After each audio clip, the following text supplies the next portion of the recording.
You may remember the story of Zacchaeus from Sunday school, the guy who climbed up into a tree to see Jesus. But Zacchaeus' story isn't just a kid's story. It's a story about what we're willing to do to see Jesus Christ for ourselves.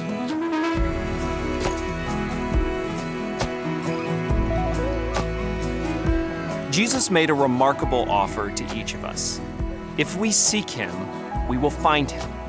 Jesus is not hiding from us. He's not some highly guarded secret or some celebrity offering only limited access.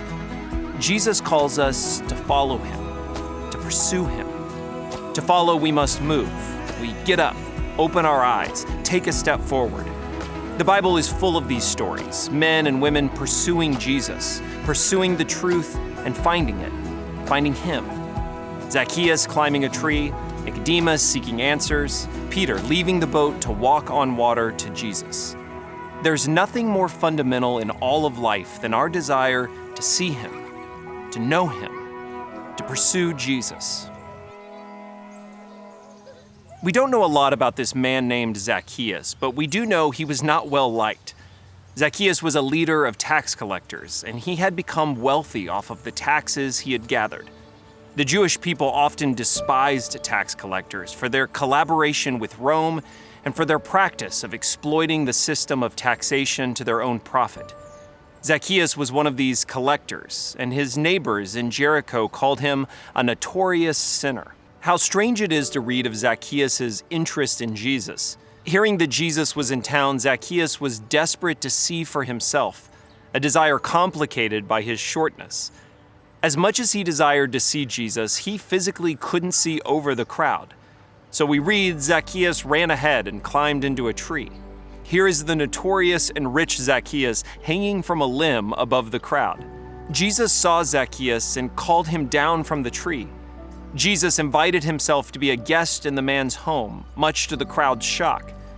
But Jesus saw something they didn't. Zacchaeus was determined to see Jesus for himself. I often say that one of the most important spiritual disciplines is just showing up. Maybe that seems too simple to you, but we're rarely honest about how easily we lose interest. There are so many things in life that distract us. Busy schedules, career goals, projects around the house. We are experts in finding any reasonable excuse for the things we don't really want to do. I'm not talking just about church attendance. We can become complacent and distracted even in our pursuit of Jesus. There are consequences to our reluctance and diminished interest. There are things in life which must be pursued, things which apathy and disengagement never produce. The Christian life is founded on the call to show up. Jesus had a way of saying it to the crowds that followed him. You have eyes, can't you see? You have ears, can't you hear? This was Jesus' way of saying that those who really wanted to know Him will. Those who really want to find Him will. But many will hear without really listening, see without really being interested. The real pursuit of Jesus takes showing up. You must put yourself in a position to encounter Jesus. Open your eyes. Listen more carefully. Turn off the TV. Put down your phone. Quiet your heart. Climb a tree if you have to.